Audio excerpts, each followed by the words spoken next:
RTI কৰ্মী নহয়, সাংবাদিকক মাৰা কৰ্মী দিলীপ নাথক এৰেষ্ট কৰিছে।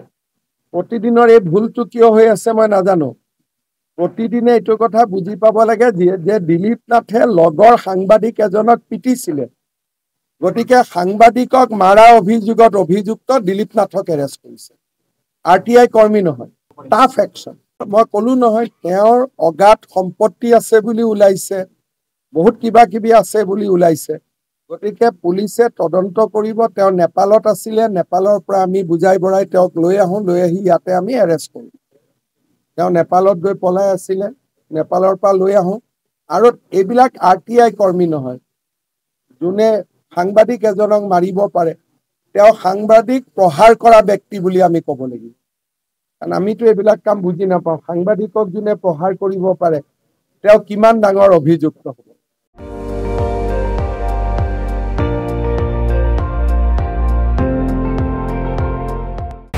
আপুনি চাই আছে ND24, সৰ্বশ্ৰেষ্ঠ নহয়, সৰ্বোত্তমৰ দৌৰত।